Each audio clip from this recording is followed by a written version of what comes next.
Buddies, it's Moi here.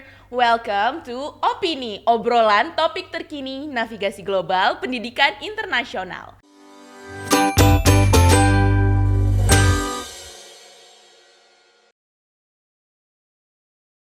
Nah, teman-teman, ada nggak sih yang penasaran tentang gimana sih rasanya kuliah di luar negeri? Atau mungkin ada yang tertarik nih pengen ngelanjutin pendidikan di luar negeri?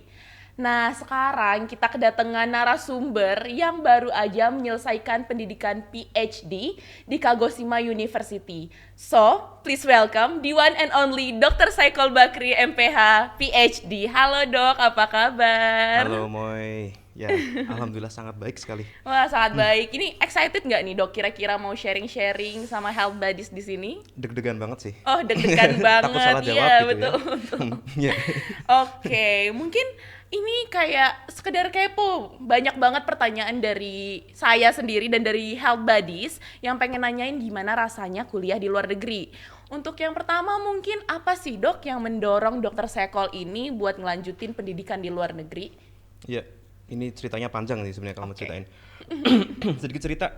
Sebenarnya saya dari background keluarga biasa saja. Bapak saya petani, ibu saya juga ibu rumah tangga bantuin bapak saya.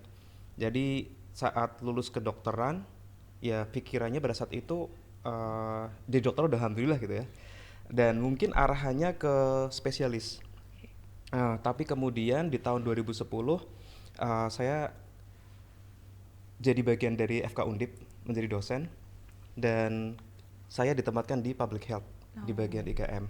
Karena menjadi dosen IKM, saya untuk mencoba ngeblend lah ya istilahnya, menggali lebih banyak tentang public health itu seperti apa. Kemudian ternyata saya tertarik dengan ilmu ini. Public health sangat menarik. Saya setuju dengan pernyataan senior-senior saya bahwa saat menjadi seorang public health, kamu memberikan satu kebijakan yang pas bisa menolong sekian ribu orang. Jadi nggak hanya one by one. Jadi itu satu kelebihan dari public health. Kemudian di tahun 2013 saya ngambil S2. Gelar MPH saya itu dari UGM waktu itu. Oke. Dan saya ingat banget di sana ada dua dosen yang sangat dapat banget, klik banget sama beliau. Yang pertama adalah Dr. Yodi Mahendra Data, Oke. yang sekarang jadi dekan. Beliau dalam satu seminarnya, di seminar internasional di UGM, beliau menyatakan bahwa di momen hari ini, dimulai dari UGM, Yogyakarta, Indonesia, kita akan mengawali permasalahan di dunia global untuk menangani masalah NCDs. Saya sangat terkesima dengan pernyataan itu bahwa kita orang Indonesia pun bisa mendunia dan kita bisa memberikan pengaruh ke dunia gitu. Sehingga saya berpikir, wah ini harus menjadi bagian dunia nih, nggak hanya di Indonesia saja. Kemudian saya juga bertemu dengan Dr. Mubasir, beliau sangat support sekali di S2 saya dan saya sempat ngobrol berdua dengan beliau karena beliau tahu kalau saya tuh dosen Undip dan beliau memforce saya untuk kamu harus keluar negeri untuk semakin tahu bagaimana sistem pendidikan, bagaimana kacamata dari luar negeri ke Indonesia dan untuk meningkatkan kualitas kesehatan di Indonesia. Kemudian 2016 saya balik ke Undip gitu. Dan kebetulan lingkungan di saya itu banyak sekali orang-orang yang sekolah di luar negeri. Jadi sudah terbakar gitu ya waktu di S2 itu, waktu balik semakin terpapar lagi orang-orang lulusan luar negeri. Selain itu juga salah satu faktor yang memforce banget tuh istri saya sih, Dr. Ainun Ramasari Gumai. Dia juga sangat mempush saya untuk bisa keluar negeri, sehingga dengan berbagai atmosfer seperti itu, udah gimana caranya pokoknya saya harus keluar negeri. Betul. Wow, such a heartwarming story ya dok. Aku langsung kayak, aduh sedihnya gitu. Aduh terharu banget rasanya kayak di sini di Jogja kita akan, waduh bagus banget ya pernyataannya. Berarti butuh juga ya dok lingkungan-lingkungan yang mendukung, orang-orang yang di belakang juga mendukung gitu. Betul. Walaupun awalnya dokter bahkan kayaknya cukup jadi dokter nih udah alhamdulillah banget, ternyata sampai PhD di Jepang teman-teman. Jadi kita nggak pernah tahu ya dok ya, kita nggak pernah tahu tentang proses, progres, dan dari kehidupan gitu. Nah, ngomongin soal proses, gimana sih proses dari dokter Saekol sendiri buat bisa kuliah di Kagoshima University Jepang? Apa kayak ada beasiswa gitu dok atau gimana? Iya, jadi saya selesai S2, kemudian ya kembali mengajar di Undip kan ya. Setelah kembali mengajar di Undip, saya ingat di tahun 2017 apa 2018, 2017 tiba-tiba ada tawaran beasiswa Max Oh, dari Kagoshima University. oh ya. Pada saat itu saya dibantu sekali oleh Dr. Liha Oh, karena beliau lulusan dari halo Kagoshima dok. University. Dr. Liha. Beliau sensei beliau kebetulan mencari murid Oh, dan beliau juga sempat menawari ke dosen-dosen lain dan kemudian saya termasuk yang dihubungi untuk mengikuti seleksi program itu. Saya mencoba untuk memahami lebih lanjut apa itu Max, apa itu Kagoshima University. Saya melakukan riset apa saja yang perlu dipersiapkan untuk bisa tembus di Max itu karena saya pikir uh, kita harus tahu kesempatan dan kita harus tahu mengambil kesempatan itu kapan di waktu yang tepat. Saat kita melewati kesempatan tersebut, saya pikir akan susah juga untuk kita bisa berkembang. Dengan pola pikir bahwa saya harus ke luar negeri, ada kesempatan yang ada di depan saya, otomatis saya langsung mencoba sebaik mungkin menggali informasi dan mempersiapkan portofolio saya sebaik mungkin agar bisa tembus di Max tersebut. Kebetulan saya dapat beasiswa dari Max Jepang.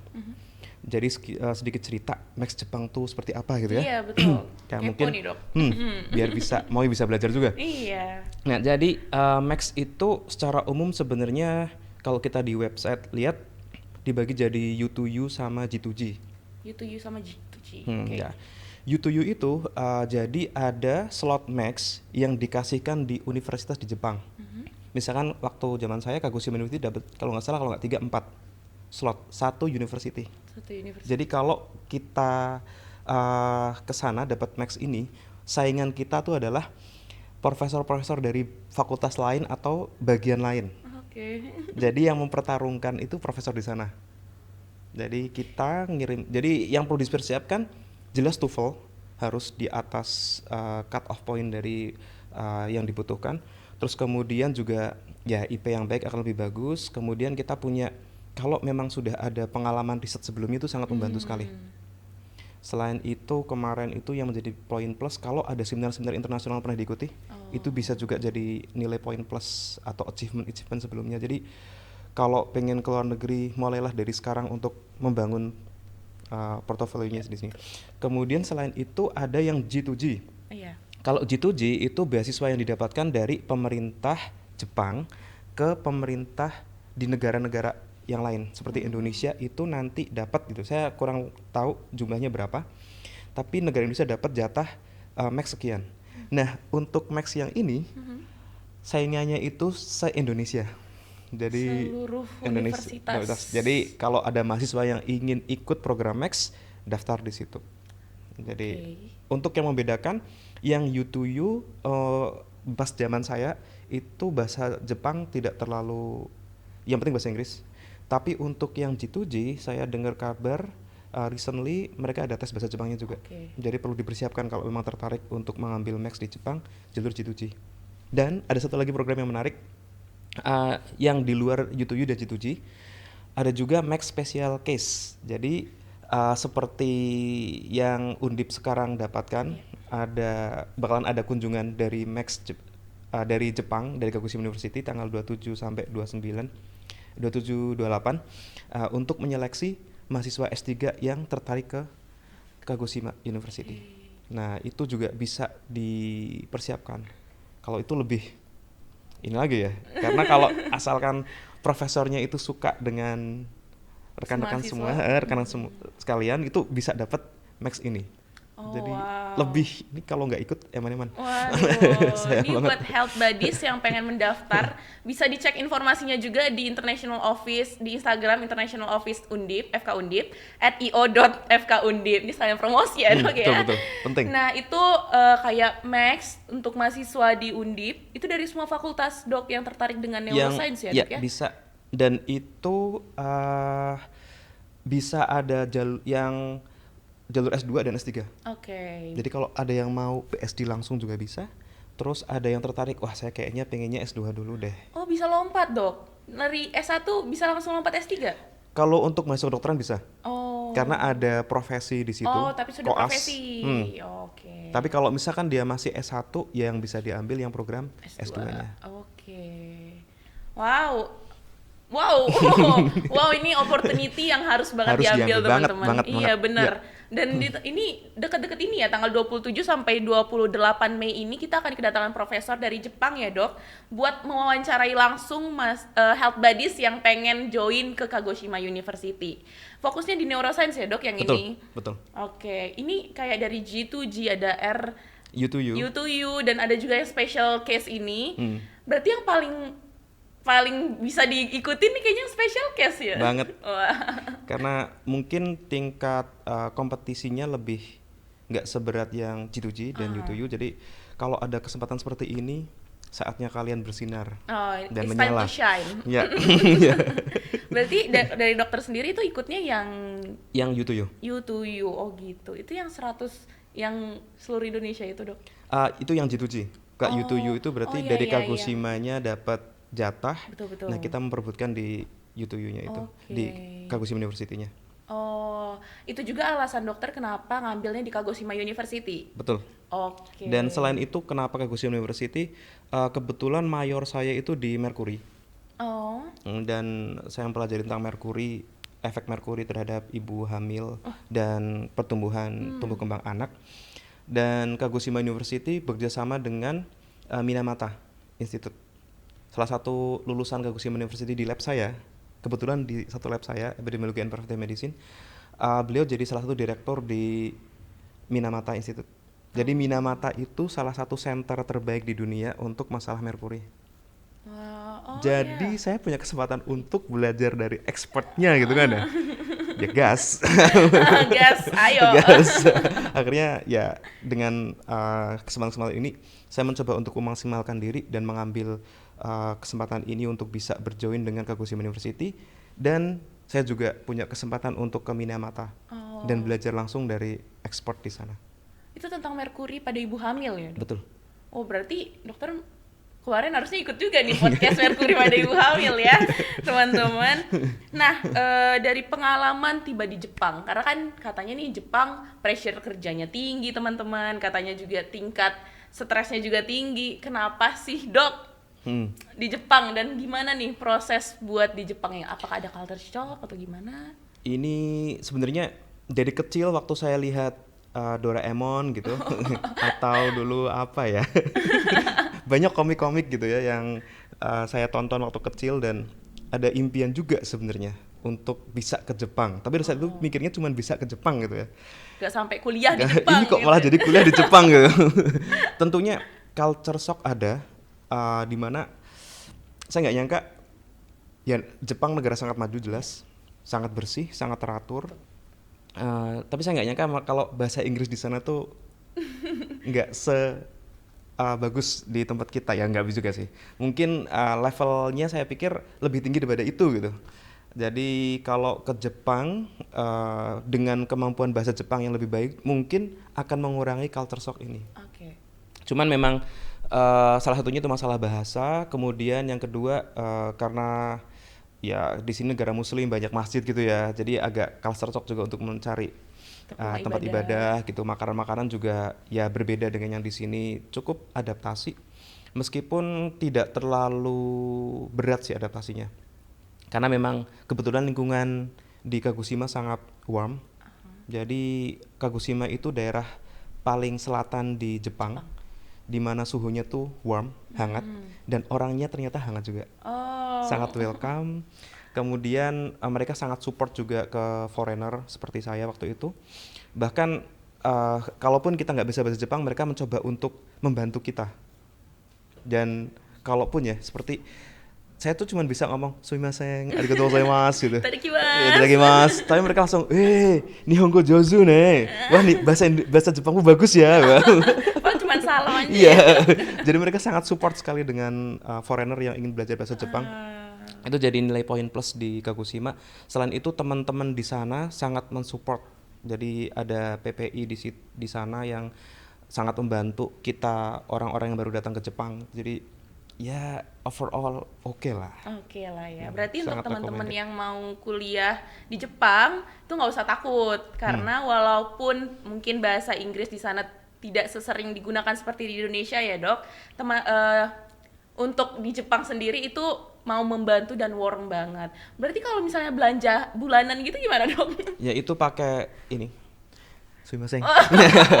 Dan Empat sekarang dua sekarang gitu. sekarang ini ya kita punya teknologi Google Translate. Betul. Jadi sebenarnya barrier-barrier bahasa relatif bisa tertangani lah. Tapi kalau misalkan saya boleh kasih saran, kalau mau ke Jepang dan kamu bisa bahasa Jepang itu jangan amat sangat lebih Membantu. bagus, lebih bagus. Sangat membantu, adaptasinya lebih bagus dan mungkin ilmunya akan lebih dalam lagi didapatkan.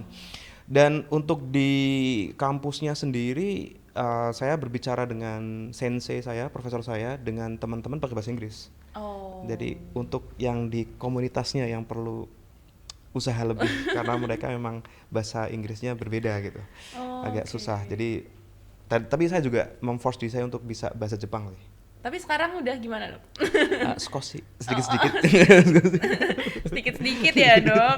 Berarti emang nggak perlu khawatir ya kalau misalnya mau Betul. kuliah di Jepang itu teman-teman yang takut sama pressure-nya. Karena kemarin itu banyak juga dok yang bilang ke Moi sendiri itu kayak di Jepang itu aduh pressure banget orangnya kerja mulu gitu-gitu. Jadi pada nggak tertarik malah jatuhnya. Padahal mereka pengen banget karena ya balik lagi kita banyak banget barang-barang dari Jepang, banyak banget ya maksudnya Jepang itu sungguh-sungguh maju lah gitu. Jadi jangan takut teman-teman, langsung aja apply apalagi sekarang ada Max. Max ya dok, Betul, ini betul, sekalian betul. promosi Max. Silakan mendaftar karena waktunya tinggal sebentar lagi. Nah, berarti culture shocknya lebih ke bahasa ya dok. Kalau Salah satunya. misalnya budayanya atau makanannya juga, oh makanannya tadi sudah dibahas. Kurang cocok apa cocok banget dok? Sekarang jadi cocok banget. Oh sekarang jadi Cocok suka banget. sushi. Banget. Suka sashimi berarti. Oke, nih kalau soal tadi kita udah ngomongin soal budaya, soal bahasa, mungkin sekarang lebih ke akademiknya.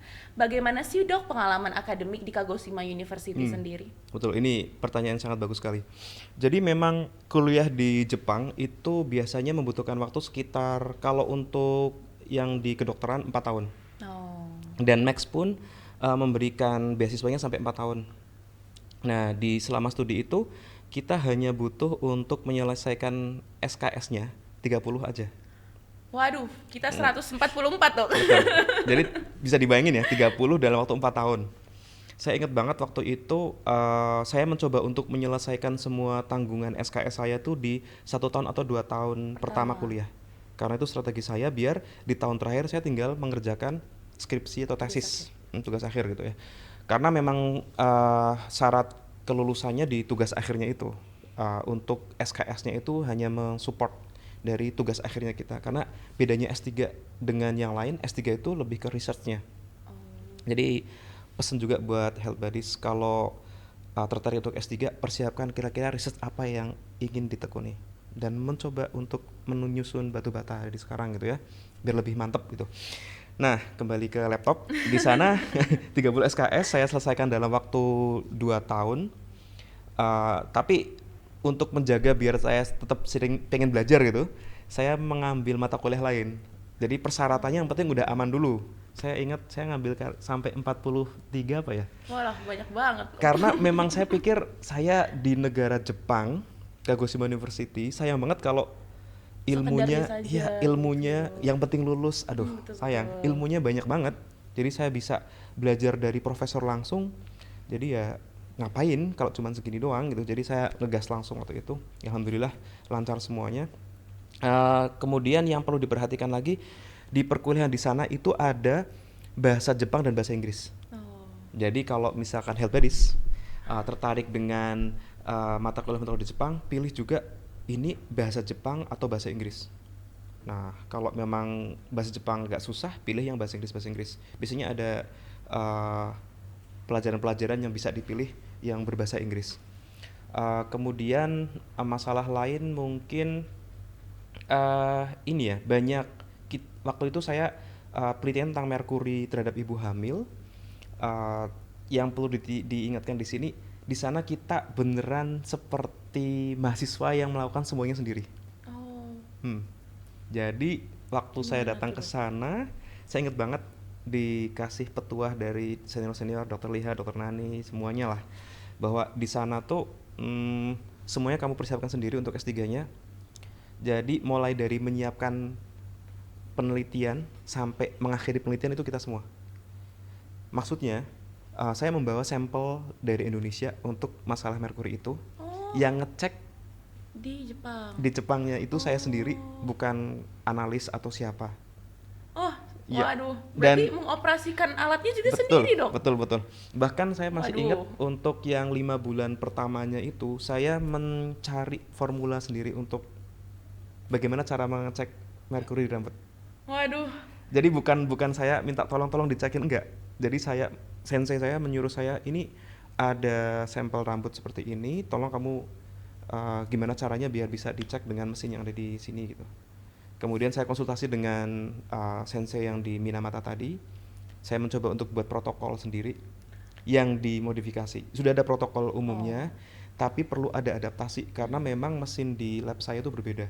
Jadi tidak langsung tinggal mengikuti protokol, enggak. iya iya iya iya. Dan untuk itu saya harus membuat protokol sendiri untuk trial. Itu Oh, cukup challenging tapi menarik banget gitu.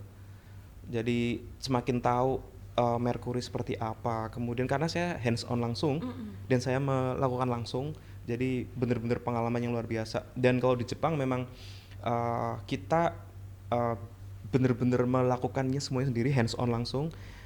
Supervisornya itu mengamati kita. Ya kita, kalau kita ada kesulitan kita akan bakalan bertanya juga sih. Dan itu mungkin yang terkesan kalau di Jepang itu jadi sangat keras, workaholic dan sebagainya ya. Oh, Karena memang semua pekerjaan sampai preparasi alatnya, sampai sendirian ya. saya juga harus ngecek larutan apa yang sudah habis, sehingga saya akan order ke sekretaris. Jadi saya harus bisa memperkirakan kalau jumlah sampel sekian itu butuhnya berapa, kalau kurang berarti aku harus order sendiri, order order kemudian yang orderin sekretaris bagiannya. Tapi semuanya harus kita planning. Sampai kalibrasi alat juga sendiri dok? Betul. Jadi itu sangat Wow. sangat bagus sekali untuk pendidikan kami sebenarnya, karena kita bisa tahu, oh, perlu persiapan apa saja sih untuk penelitian ini. Sampai membersihkannya pun kan Sendiri? ya menarik. Karena Wow. memang untuk nggak semua orang diperbolehkan untuk masuk lab. Oh, Hanya hanya yang riset-riset riset saja, saja yang bisa. Orang luar lab, tidak boleh masuk. hmm, Berarti itu kalau selama penelitian nggak ngobrol gitu dok? ya tetap ngobrol. Oh, terus ngobrol Tetap ya teman-teman. ngobrol. Aduh, agak, waduh takut jadi pressure kita kalau nggak ngobrol. Tetap seru kok, karena memang ya banyak tantangan-tantangan, tapi memang overall bisa kita hadapi lah dengan kita adaptasi dengan baik di sana. Oke, berarti itu dokter tadi meriset tentang kadar merkuri di rambut pada ibu hamil. Ya, Itu sampelnya diambil dari Indonesia, dok. betul. Wah, berarti dikirim dulu nih dari Hmm, Indonesia ke betul, Jepang. betul. Waduh, repot ya. Terus kalibrasi alat sendiri juga. Ya, itu salah satu yang kan kita harus mengecek bahwa kualitas pemeriksaan merkuri yang saya lakukan itu sesuai. Nah, Hmm. itu saya lakukan itu di Kagoshima University. Oke, wow. Wow, speechless karena kita di sini riset pasti dibantuin juga sama walaupun kita mengerjakan tugas akhir sendiri tapi ada mbak laboran yang bisa kita tanyain, ada dosen pembimbing yang bisa kita selalu hubungi begitu ya, Dok. Berarti ini banyak juga tantangannya. Nah, tapi dari semua tantangan-tantangan ini, Dok, apa sih, Dok, tantangan yang Dokter Saikol hadapi selama perkuliahan? Tantangan terbesar yang kayak wah, selama 4 tahun nih ternyata sudah lewat juga ya itu gitu. Apa ya? Susah ini. Sebenarnya mungkin dari diri sendiri sih saya pikir. Oh. Overall ya susah sih, susah. Saya bilang S3 tuh mudah, enggak juga. Sangat susah. Sangat susah, sangat struggle. Waktunya juga 4 tahun tuh pendek banget, dan saya merasa bahwa waktu yang 4 tahun itu belum cukup untuk saya untuk cukup profesional untuk di bidang itu. Saya butuh waktu lagi untuk belajar. Kemudian selain itu masalah bahasa juga tadi sudah saya sebutkan. Masalah lain, kadang pulang jam 10 malam, 11 malam itu hal yang biasa. Datang pagi itu hal yang biasa juga. Dan kita harus punya timeline sendiri, karena semua kegiatan di kampus itu terserah kamu sendiri. Kamu yang ngatur jadwal kuliahmu, kamu yang ngatur penelitianmu. Jadi bener-bener mandiri. Itu yang perlu kamu pikirkan saat memutuskan ngambil PhD. Jadi kamu harus udah ada, aku mau ngapain nih? Kalau kamu gagal di situ ya bakalan jadi susah. Jadi passion di mata kuliah yang kamu pilih itu penting juga. Termasuk saya passion di Mercury, saya suka banget dengan itu, jadi ya nggak masalah meskipun kadang balik ke lab malam gitu. Jadi ya perlu hadapi semua tantangan itu. Oh, berarti tantangannya lebih ke diri sendiri ya dok. Hmm. Ini soal mentalitas berarti dok. Iya. Karena memang salah satu caranya saya untuk struggle di Jepang dengan berbagai permasalahan yang ada di sana, saya masih ingat kata-kata orang tua saya gitu. Jadi saat kita menghadapi permasalahan apapun, ingat dua hal. Yang pertama adalah bersabar kalau kamu kena masalah, dan bersyukur saat kamu mendapatkan nikmat. Oke. Jadi itu aja kuncinya dalam hidup. Kalau kamu bisa, kalau ada masalah ya sabar aja lah. Kemudian kalau misalkan dapat nikmat, jangan sombong, tapi malah alhamdulillah dapat nikmat ini gitu. Jadi imbang, akhirnya balance. Dan saat itu jadi secara mentalitas semakin kuat gitu ya. Kemudian yang kedua, saya juga tips dari saya kalau biar kita lebih struggle dalam hidup, kadang-kadang permasalahan dari kita itu adalah terlalu overthinking. Oh. Saat Belum terjadi udah kepikiran ya dok. Betul. Jadi nanti kalau pulang ke Indonesia gimana gitu. Nanti kalau saya nggak bisa kuliah di Jepang nggak selesai gimana. Udah, pokoknya kamu yakin aja kalau kamu tuh punya Allah, punya Tuhan gitu ya. Dan kamu pasti bisa melewati semua. Jadi babat habis si overthinking itu, hadapi semua dengan baik gitu. Dan kemudian yang ketiga, saya selalu menanamkan diri saya sendiri bahwa sampai Jepang ini prestasi yang luar biasa gitu. Betul. Jadi Allah tuh udah baik banget gitu, ngasih kesempatan saya kesini gitu. Jadi kalau misalkan saya capek, saya pulang malam, saya bekerja keras, ya wajar lah. Karena kan ya udah dikasih yang bagus banget gitu. Dan yang terakhir mungkin adik-adik juga perlu ingat ini, ada orang-orang baik yang sudah mensupport kita. Saya ingat banget Dr. Liha sangat support waktu itu, Prof. Zainal Mutakin juga, dan semua orang-orang FK Undip itu sangat support saya waktu ke Jepang. Ada orang-orang yang percaya sama saya. Kemudian ada istri saya yang ikut ke Jepang juga untuk bareng anak saya juga ikut ke sana gitu. Dan mereka sangat support ke saya. Kemudian keluarga saya gitu. Ibu saya tahu, dia selalu sholat malam untuk mendoakan saya gitu. Ada orang-orang hebat di belakang saya yang selalu mensupport. Jadi kalau misalkan saya berlelah-lelah ya wajar lah. Karena untuk Bagian mereka dari proses ya betul, dok. betul. Iya. Jadi semangat terus pokoknya, apapun dihadapi Itu insya Allah bakal bisa. it will pass gitu, it Yeah. will pass, everything will be fine. Jadi buat teman-teman, ini ada tips singkat nih ternyata. Tadi kita dapat quotes hari ini ya teman, mungkin bisa jadi caption ya. Ini caption hari ini: bersabar saat mendapat masalah, bersyukur saat mendapat Kebaikan. kebaikan. Nah, gitu teman-teman. Jadi kalau ada masalah ya udah jalanin aja, it will pass. Terus jangan lupa juga sama orang-orang sekitar yang udah mendoakan. Cari support system kalian. Betul banget. Betul ya, Dok? Betul banget. Waduh, ini jadi pesan buat diri sendiri, Dok. Cari support system ya, teman-teman. Karena support system ini walaupun mereka mungkin cuman bilang sabar ya, tapi itu butuh ya, Dok ya? Banget. Banget ya, Dok. Karena waktu saya di sana, banyak orang-orang baik di sekitar saya yang support. Ya ada tantangan-tantangan ada lah pasti. Iya, pasti. Yang saya perlu tegaskan di sini bahwa saat kita berada di satu lingkungan, udah kita fokus sama orang-orang yang support kita aja. Karena saat kita fokus ke sana, itu bisa bikin kita tambah kuat gitu. Ngeboost Betul. semangat ya, Dok ya. Kalau kita fokusnya ke aduh orangnya kok Dia nggak percaya nggak sama aku percaya sih. ini, kalau langsung merendahkan gitu ya. Aduh kamu pasti beruntung aja deh ke situ dan sebagainya. Itu justru semakin melemahkan kita. Udah, memang masih banyak orang baik kok. Banyak banget. Banyak Dok. banget. Banyak banget. Banyak Yang banget. penting itu dicari. Betul. Dicari ya, Dok. Nah, ini ngobrol-ngobrol tentang tadi pressure, tentang orang sekitar. Tapi ada satu pertanyaan yang ternyata kemis nih, Dok. Kenapa dari klinisi ke public health gitu? Kenapa nggak spesialis dulu? Kenapa langsung ngambil Master of Public Health? Itu opini dokter gimana kira-kira? Jujur kecelakaan sih. Waduh, kecelakaannya sampai Jepang. Ini bukan kecelakaan ini. Tapi yang jelas just follow your path. Jadi ikutin aja jalanmu gitu. Ya, tetap oh ya, menurut saya tugas kita itu membuat mimpi dan berusaha untuk menyusun mimpi itu. Oke. Tapi masalah ternyata mimpi itu tidak tercapai, itu urusannya di atas. Kamu berusaha maksimal itu wajib ya.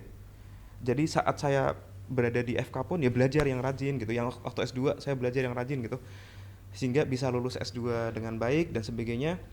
Tapi ternyata banyak yang melenceng dari cerita hidup saya gitu. Yang tadinya pengennya spesialis ternyata enggak. Tapi ternyata yang di atas tuh memberikan skenario yang lebih bagus gitu. Saat saya di public health, saya lebih kenal banyak orang dan saya melihat sisi dunia medis dari kacamata yang lain. Oke. Tidak hanya dari segi pasien, tapi dari sistem kesehatannya, dari manajemen. Dimana kalau saya pikir kalau semua orang tertariknya hanya di spesialis, spesialis bagus juga. Iya. Saya nggak ngomong kalau itu jelek ya. Tetap harus ada orang yang fokus ke situ. Tapi nggak semuanya harus ke situ. Saat kita perlu tahu juga ngurusin rumah sakit gimana sih, ngurusin puskesmas gimana sih. Bayangin kalau semua orang-orang hebat fokus di masing-masing ininya, semua komponen itu akan menjadi sistem kesehatan yang bagus, negara kita bakalan jadi lebih bagus lagi. Dan itu saya lihat di Jepang. Oh. Karena memang lingkungan di sana tuh sangat mendukung untuk pengembangan diri gitu. Mereka masing-masing pos kayak perawat dan farmasi gitu, mereka punya kelebihan di bidang mereka masing-masing, bisa ngobrol setara dengan dokter dan sebagainya, dan punya porsi bahwa saya punya power juga loh gitu. Semuanya bisa mengambil peran, jadinya lebih maju seperti Jepang yang sekarang kita bisa lihat. Jadi memang public health itu yang di awal saya sudah bilang, dengan kebijakan yang baik, dengan tata cara manajemen yang baik, kamu bisa menolong lebih banyak orang lagi. Bayangin kalau misalkan kamu bekerja di rumah sakit, jadi direktur dan kamu hebat, kamu akan menolong semua komponen yang ada di rumah sakit itu, dari tenaga kesehatannya, adminnya, kan, perawatnya, dan pasti orang yang sakit di situ. Nah kalau misalnya semuanya jadi spesialis, terus siapa nih yang ngurusin? Kalau public health berarti tidak hanya menyelamatkan satu pasien, tapi banyak pasien ya dok ya. Betul, Itu kelebihannya ya dok betul. ya. Selain itu juga yang kemarin masalah COVID itu kan Iya. sudah global health. Iya. Jadi itu udah masalahnya pandemik dan itu kaitannya sama public health banget. Oh. Jadi penting banget. Manajemennya di public health Betul, ya dok. Berarti teman-teman yang mau ngambil public health dan kayak aduh pengen spesialis tapi kok bingung, pengen passionnya lebih ke sosial mungkin ya dok ya, itu bisa ngambil ke public health terus diskusi sama dokter Sekol. Siap membantu. Siap membantu. Nih teman-teman FK Undip nih, kita udah punya Master of Public Health, jadi kayak ayo kita langsung diskusi. Tidak hanya menyelamatkan satu pasien tapi juga banyak pasien gitu. Oke, nah ngomong-ngomong soal peluang juga nih dok, gimana sih dari dokter Sekol sendiri tuh memanfaatkan peluang belajar di luar negeri? Kayak apakah melalui riset atau kayak malah kegiatan di luar negeri yang kayak mahasiswa, organisasi mahasiswa gitu? Karena dengar-dengar dokter Sekol ini gabung dalam PPI di Kagoshima University Jepang teman-teman, dan kemarin ketemu sama duta besar loh. Jadi kayak ayo kita dengar ceritanya ya, karena ini seru banget nih kayaknya. Tiba-tiba ketemu duta besar, gimana nih dok? Mungkin akan ceritanya di dua sesi dulu ya. Sesi Oke. pertama itu yang masalah akademis dulu. Betul. Jadi kebetulan profesor saya, ini alhamdulillah banget sih, beliau adalah ketua Japan Epidemiologi. Jadi epidemiologi se-Jepang itu ketuanya itu profesor saya. Oh. Karena beliau sebagai ketua se-Jepang untuk masalah epidemiologi, beliau itu juga memberikan kesempatan untuk saya untuk bisa kenal dengan berbagai macam profesor dan berbagai macam orang. Jadi di situ saya kenal juga dengan profesor dari universitas lain, seperti Ayagoto Sensei, beliau di Fukushima University, dan sekarang beliau jadi staf pengajar juga di Harvard. Oh.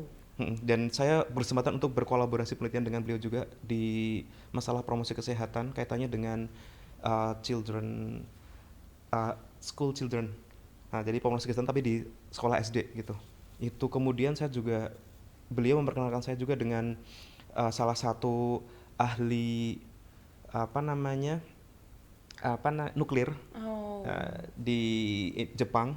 Kemudian ada kolaborasi penelitian juga di Indonesia di Mamuju. Jadi ada kenalan seperti itu, dan jelas dengan Minamata yang sudah saya sebutkan tadi.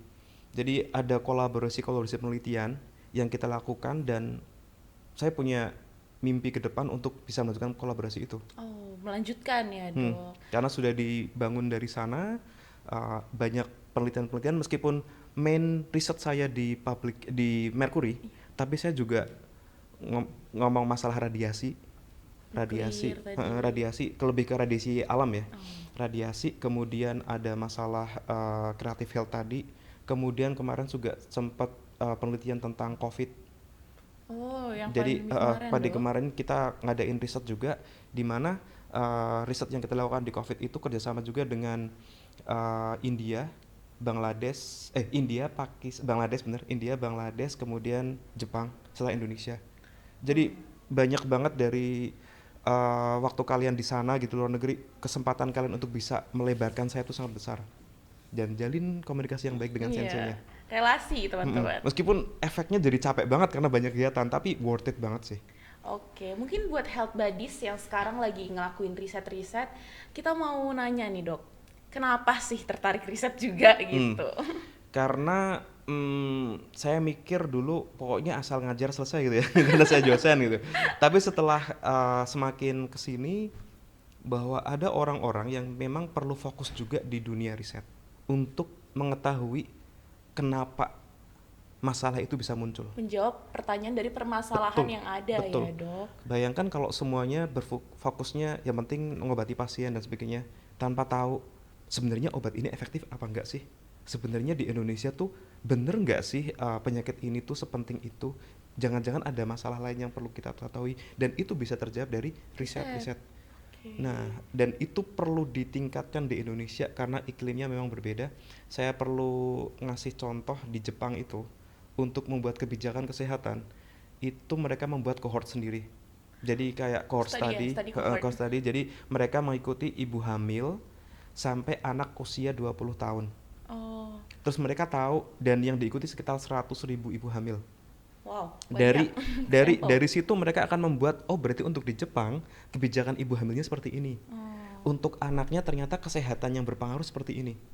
Bayangkan kalau riset seperti itu dilakukan di Indonesia, dan kita nggak perlu lagi minta data ke WHO untuk tahu stunting kita seperti apa sih, atau cut off pointnya seperti apa sih. Mungkin kita bisa bisa bikin. bikin sendiri, bisa study sendiri ya, Betul. Dok. Dan kebijakan di Indonesia kalau misalnya kita bisa dari riset, kita bisa mengikuti dari ibu hamil sampai dewasa. Terus kita tahu di Jawa Tengah sebenarnya seperti apa sih modelnya gitu. Itu akan lebih kaya lagi dan akan lebih Sangat impactful. membantu untuk kedepannya, Betul, pengobatannya, betul, untuk karena kita sudah tahu masalahnya di mana betul. ya, Dok. Wow, ternyata riset itu teman-teman, walaupun dilakukannya di belakang layar, orang nggak tahu siapa yang ngelakuin ya, Dok. Pokoknya dilakuin aja sama orang gitu. Health buddies ini penting banget, jadi kita juga harus meningkatkan keinginan kita untuk mencari tahu mengapa dan kenapa hal ini bisa terjadi gitu ya, Betul. Dok. Terus tadi nyambung yang masalah, tadi kan poin pertama masalah akademis ya. Iya, Nah, ini yang mau nanya lain nih soal non akademisnya non-akademis. gimana nih? Jadi Apa emang dokter nih ambis? ambis, saya cukup ambis. Wah iya ternyata ambis teman-teman. Tapi ambis dalam organisasi ya. Karena memang Oh, dari dulu waktu S1, waktu kedokteran Undip, saya kedokteran Undip, suka banget organisasi. oh berarti alumni Undip juga dok? Iya, dan saya maniak banget organisasi waktu itu. Hampir banyak banget ya saya ikutin kegiatan waktu itu. Gabung apa dok? Saya Organisasi. dulu ikut di BEM. Oh BMFK? Ya, terus kemudian dulu saya sempat ini sih, daftar jadi presiden BEM tapi gagal. Oh, Tapi gagal. Terus tapi kemudian ada presiden lainnya di Jepang ya dok, ini yang perlu diceritain nih. terus kemudian ya bener ya. Terus Iya. kemudian ikut ya kayak AMSA, kemudian KSKI Rohis, kelompok studi kedokteran Islam, KSM, kemudian paduan suara juga.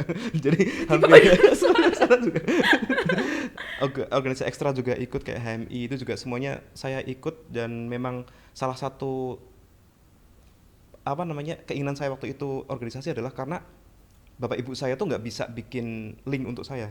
Oh, Saya harus membuat link sendiri kan. harus cari relasi Jadi sendiri. saya membuat relasi, itu tujuan utama saya. Kemudian kenapa saya milih KSKI atau KSM, karena itu untuk mensupport di penelitian saya. Jadi saya suka untuk biar nanti skripsinya lebih gampang nih, lebih tahu gitu kan. Jadi saya memaksa diri untuk memapar. Saya ikut AMSA waktu itu karena saya pengen meningkatkan skill bahasa Inggris saya. Oh, Dan kalau untuk PSM karena memang saya hobi menyanyi gitu ya. Jadi jadi banyak Kita hal tes dulu. ada jadi banyak hal-hal yang saya ikuti karena organisasi itu karena memang saya pengen mengembangkan diri. Jadi ikut organisasi untuk pengembangan diri.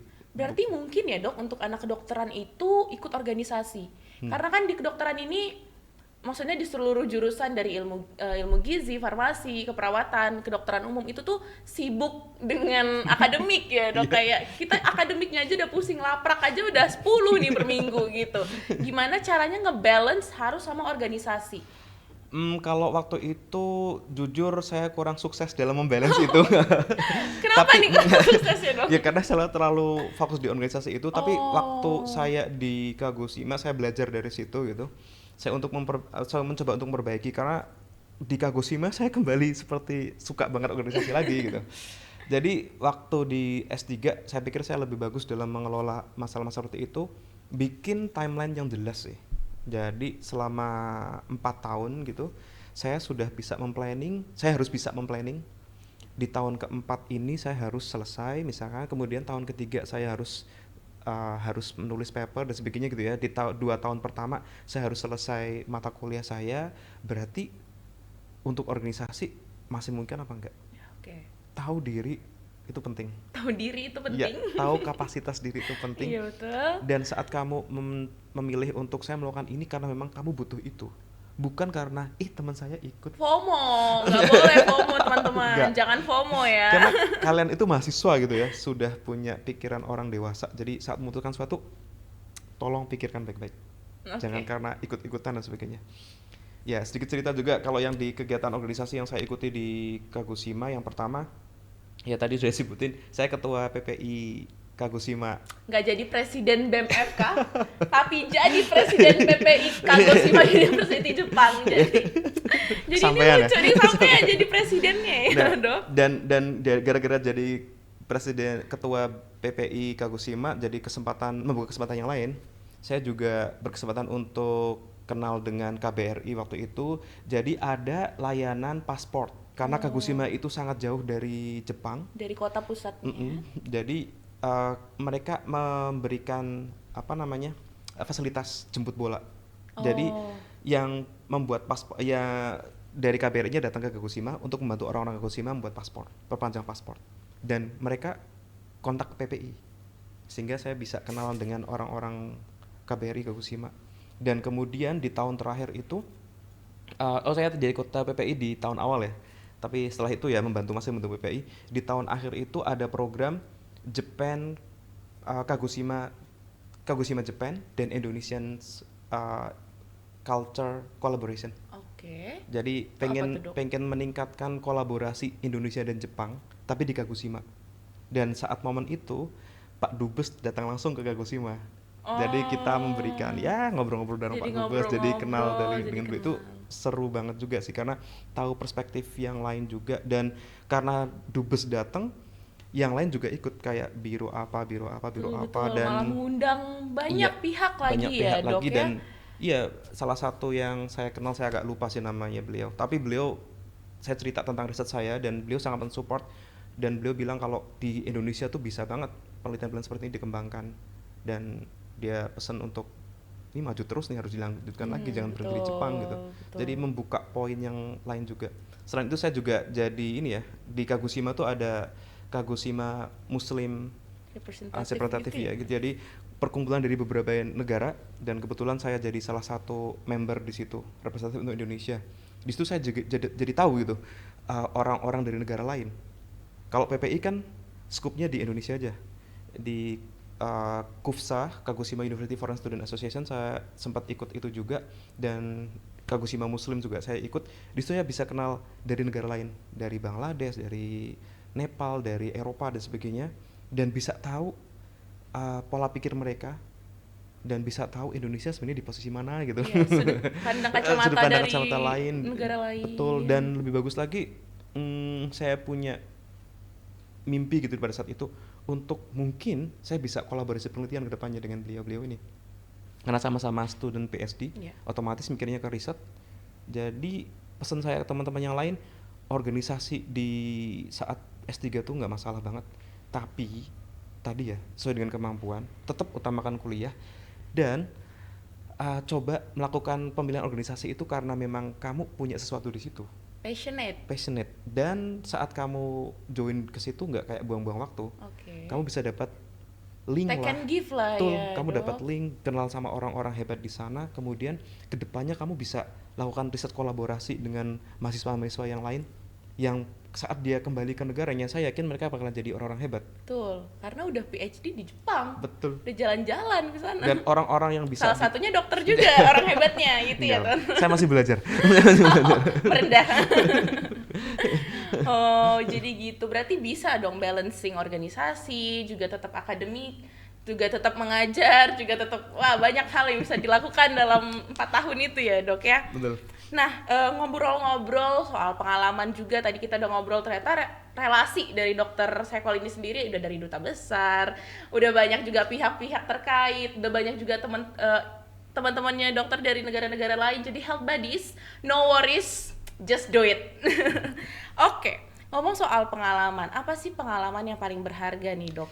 Selama di Jepang atau di Kagoshima, selama PhD gitu. Banyak banget sih. Oh, banyak banget. Tapi kalau mau di ranking, Ada 4 besar rankingnya. gitu ya, 4 besarnya. Bener banyak banget. Karena hidup di sana tuh sangat luar biasa. Tapi yang pertama, saat saya dapat the best poster sih.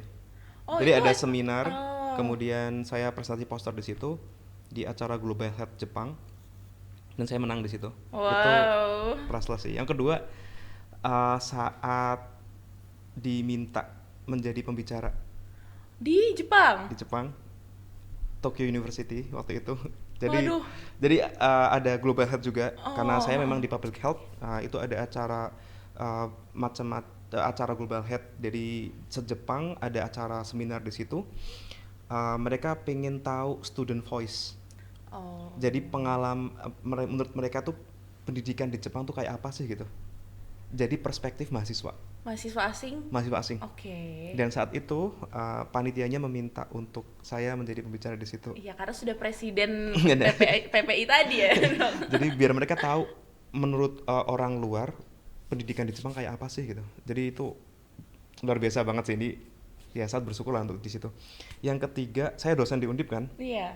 Oleh sensei saya juga diperbolehkan untuk jadi asisten dosen lah di sana. Oh. Jadi di kelasnya sensei, terutama di kelas statistik, analisa data, saya jadi bagian dari kuliah itu. Jadi saya jadi membantu dosen saya untuk ngajari mahasiswa di Jepang. Jadi seneng sih. Waduh. Dan Dari Indonesia dari terbang dengan kecelakaan. dan Ternyata malah jadi asisten dosen di Jepang dan ngajarin orang Jepang. jadi tahu, jadi saya belajar juga sistem pendidikan Jepang kayak apa gitu. Oh iya, betul. Ngajar di Dok. Jepang kayak gimana gitu. Dan belajar juga, oh sensei saya ngajarnya kayak gini. Oh. Jadi mencoba lah untuk meningkatkan skill ngajar saya di Indonesia. Dan yang terakhir, kalau tadi kan ngajar mahasiswa di kelas ya. Kalau ini jadi sensei saya juga ngasih kepercayaan mahasiswa Jepang untuk belajar ke saya untuk research merkuri. Jadi kalau kayak skripsi di sini, bimbing skripsi lah ya. Tapi dokter mentornya? Iya. Oh, aduh. Itu seneng juga maksudnya dipercaya gitu. Jadi saya juga mengajari mereka untuk bagaimana melakukan research di Jepang dan ini. Jadi ya seneng sih. Tiba-tiba nge-mentorin orang mahasiswa Jepang gitu. nge-mentorin orang Jepang tentang merkuri, teman-teman. Dan yang terakhir mungkin exchange student. Oh. Karena waktu itu di lab saya belum ada program exchange student, hanya ada di bagian neurosurgery, dan di epidemiologi itu belum ada. Waktu itu sensei saya itu menawarkan untuk gimana kalau kita bikin exchange student, dan di situ ditawarin untuk orang anak mahasiswa Undi bisa nggak. Jadi saya ingat banget tahun 2022 itu angkatan pertama untuk dibuat exchange student dari lab saya. Oh. Dan Wow. dan saat ditawari seperti itu, saya langsung grab itu. Saya coba untuk kontak dari Undip, dan waktu itu dari Jember juga akhirnya. Jadi 4 orang exchange student dari Indonesia, 2 dari Undip, 2 dari Jember. Saya bikin kurikulum buat mereka selama 6 bulan di sana tuh ngapain aja. Dan 2023 masih lanjut alhamdulillah karena programnya berhasil, dan tahun ini pun masih lanjut lagi. Harapan saya bakalan Semakin terus banyak gitu. yang dikirim gitu. Jadi saya ingat dengan pesan senior kayak Prof. Jalan Mutakin bahwa saat kamu di Jepang, kamu tuh jangan mikirin kamu sendiri gitu. Coba bikin link dan coba untuk membuat orang lain tuh bisa merasakan uh, kebaikan yang didapatkan di sana. Dan program exchange ini juga menurut saya salah satu pencapaian yang Luar saya buat biasa itu, Dok. seneng gitu. Karena tidak hanya membawa diri sendiri ke negara orang, tapi membawa juga health buddies teman-teman itu ke negara Jepang. Wah, terima kasih banyak ya, Dok, atas kerja kerasnya. Oke nih, apa hal yang kira-kira dokter harap? I wish I know this before gitu. Sebelum berangkat ke Jepang, mungkin health buddies pengen tahu Oh juga. iya bener ya, ini bener banget. Ada hal yang cukup saya sesali. Oke, Yang kayak akhirnya nyesel nih. banget sih, kayak nyesel banget sih. Harusnya aku gini dulu gitu. Aduh. Yang pertama, untuk permasalahan pemilihan studi, enggak. Saya sangat senang sekali. Saya sudah riset sebelumnya soalnya. Saya sudah nanya ke senior-senior. Bahkan sebelum ke Jepang, saya sudah latihan pipetting dan sebagainya karena tahu bakalan nge-lab gitu dan sebagainya. Cuman yang saya pengen perbaiki dulu dan waktu masih kuliah, bahasa Jepang sih. Oke. Akan lebih bagus kalau saya tuh sebelum ke Jepang sudah tahu bahasa Jepang. Dan selama di Jepang, saya juga masih lanjut pelajaran bahasa Jepang saya. Sehingga waktu balik, saya mungkin bisa punya kualifikasi Jepang yang Bahasa bagus Jepang. juga. Itu saya tinggal di Jepang loh. Tapi bahasa Jepang saya masih normatif, masih biasa banget gitu. Saya agak Malah nyesel. tadi dengar-dengar katanya anaknya dokter Sekol itu lebih jago Iya bahasa betul, Jepang ya Iya, teman-teman. anak saya lebih jago, sangat lebih jago. Karena ada murid saya, murid bukan ya? Jadi sesama PPI juga, tapi di universitas lain. Itu dia sekarang sudah N1. N1 level tertingginya bahasa Jepang, TOEFL-nya Kayak Jepang gitu. TOEFL Jepang itu. Namanya Jocelyn. Dia bisa dapat grant. Dia bisa dapat grant pada saat dia jadi student di Jepang. Jadi bayangin kalau saya kan penelitian saya dibiayai sama sensei ya. Jadi saya tinggal ngikutin pembiayaan dari sensei semua. Itu yang enak di Jepang juga. Jadi kamu tidak perlu memikirkan biaya apapun, kamu tinggal fokus untuk melakukan riset. Tapi teman saya ini dia bisa membuat proposal sendiri dan bisa mengajukan grant sendiri. Karena dia fasih bahasa Jepang. Dan dia masih mahasiswa. Wow. Mahasiswa S3 dan dia bisa membuat grant sendiri. Itu luar biasa banget. Dan karena bener fasih bahasa Jepang. Iya betul, dia tidak punya struggle gitu dalam mentranslate, dalam mengetik, betul. berbicara. Dan begitu karena ya, Dok? dia punya kesempatan kemampuannya bagus banget dalam bahasa Jepang, linknya dia jadi lebih banyak lagi. Dia bisa kenal sama banyak orang dan dia bisa seminar di negara-negara lain lebih banyak lagi. Jadi opportunity sangat lebih bagus lagi. Wow. Jadi Health Buddies tolong Belajar. kalau kamu pergi kemanapun, tolong pelajari budayanya dia, bahasa Inggris atau bahasa Jepang atau bahasa daerahnya dia. Misal ke Jerman, bahasa Jerman harus bisa gitu. Karena itu kamu sangat bisa mendapatkan benefit yang luar biasa. Itu sih yang agak I disesali. wish I know that I wish I before know, gitu yes, ya, Dok. definitely. Oke. So take notes health buddies buat kalau health buddies pengen lanjut ke luar negeri ataupun ke daerah manapun itu bisa dipelajari dulu bahasa dan culture-nya. Oke. So last but not the least, ini ada sedikit pertanyaan yang tapi penting banget nih, Dok. Buat health buddies ketahui apa sih tips and trick dari Dokter Sekol sendiri untuk mahasiswa atau health buddies yang pengen lanjut di luar negeri? Oke. Susah ini. Tapi penting, bener. Ini pertanyaannya sangat Ini penting. penting karena tips. Jadi yang pertama, niat dulu sih penting. Niat yang bener. Dan kalau kata bapak saya, niatkan semuanya untuk ibadah. Karena saat untuk ibadah itu jadi seberat apapun tantangan, ya ini kan untuk ibadah, mau dapat pahala, jadi nggak apalah gitu. Kalau capek-capek, pusing-pusing gitu. Jadi perbaiki niat. Bukan karena niatnya tuh pengen jadi orang hebat apa segala macam, enggak. Tapi menurut saya untuk bisa bermanfaat ke orang lain. Ya, niatnya maksudnya itu, bukan niat saya pengen jadi profesor apa. Ya itu bagian dari niat yang bermanfaat itu gitu. Nah, itu yang pertama, perbaiki niat. Yang kedua, cari informasi sebanyak-banyaknya tentang dunia yang akan kamu hadapi seperti apa. Jangan hanya ikut-ikutan. Jangan hanya FOMO. ikut-ikutan. Ya, betul. Kamu punya duniamu sendiri dan kamu harus membuat pathway-mu sendiri gitu. Jalanmu sendiri. Nah, terus kemudian cari-cari informasi banyak-banyaknya tentang beasiswanya atau kuliah di sana tuh mau ngapain. Kemudian yang ketiga, uh, apa namanya, bikin lingkungan yang sesuai. Karena kalau kamu lingkungannya orang-orang yang kuliah di luar negeri, beneran deh kamu bakalan ikutan seperti yang saya dapatkan. Menurut saya lingkungan saya itu sangat kondusif, Undip itu sangat kondusif gitu untuk bisa sekolah di luar negeri. Orang-orang yang di luar negeri itu banyak banget gitu, yang hebat-hebat gitu. Dan saya berada di lingkungan itu, dan saya beruntung sih. Makanya kalau kamu kesana tuh pintar, enggak, saya beruntung karena emang di sekitar saya banyak orang-orang baik dan orang-orang hebat, jadi ketarik gitu ke luar negeri. Dan saat kamu berada di lingkungan yang baik, lingkungan yang hebat, biasanya lebih cenderung gampang melakukan itu. Jadi Karena terbawa suasananya betul, ya kamu dok. belajar banyak itu jadi biasa aja gitu saat berada di lingkungan orang yang pintar gitu kan. Tapi kamu akan merasa bahwa kamu tuh rajin banget kalau sama belajar orang-orang yang memang malas gitu kan. Jadi itu yang membedakan. Jadi cari lingkungan yang sesuai itu penting banget. Kemudian yang keempat jelas ya, bagi saya restu orang tua tuh penting banget. Betul. Apapun itu. Jadi kalau orang tua sudah mensupport, Pasti lancar sih biasanya dok. hmm, Doa papa mama itu hmm, emang paling hmm, hmm, top hmm, chair. hmm, hmm. Saya juga merasakan kayak gitu dok.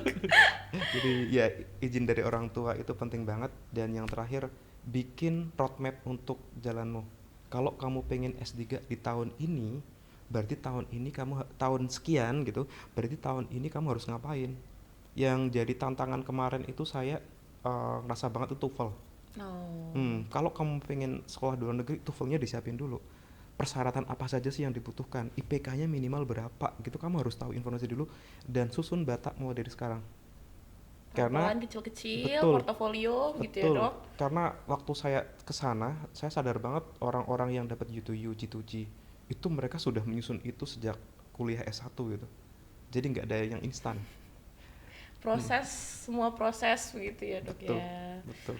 Wow, banyak sekali nih health buddies. Hal-hal penting yang kita perlu take notes dari cerita dari Dokter Seko sendiri. Karena sebenarnya semua berawal dari kecelakaan katanya. Kecelakaan yang tidak sengaja tiba-tiba sampai Kagoshima University Jepang gitu. So health buddies, mungkin adalah statement dari Dokter Seko untuk health buddies yang ada di manapun mereka berada. Hmm, kejar mimpimu karena kamu berhak untuk bermimpi. Tapi yang gak kalah penting adalah berusaha keras untuk menggapai mimpimu. Nah, perbaiki niat tadi saya sampaikan, dan ingat banyak orang-orang yang baik di sekitarmu yang selalu menginginkan kamu untuk menjadi lebih baik, terutama kedua orang tamu. Semangat belajarnya. Oke, itu dia last statement dari Dokter Sekol. Next time kita ngobrol-ngobrol lagi nih soal banyak hal juga. Bisa tentang time management mungkin ya dok, atau apapun. Nah teman-teman, health buddies yang kita sayangi, buat kalian yang pengen melanjutkan pendidikan di luar negeri, bisa menghubungi Dokter Sekol atau bisa juga menghubungi dari tim International Office, atau kalian harus cari dulu niatnya, mungkin bangun batu batanya dikit per sedikit, kecil-kecil aja dulu. Apa yang bisa dilakuin dulu, yang nggak bisa dilakuin ya udah nanti dulu. Dan jangan lupa tadi ini quotes yang akan aku selalu ingat adalah bersabar saat diberi cobaan dan bersyukur saat diberi kenikmatan. So, jangan lupa like, comment, subscribe dan komen juga ya kita harus ngelakuin apa di podcast selanjutnya. So thank you, bye bye. Bye bye.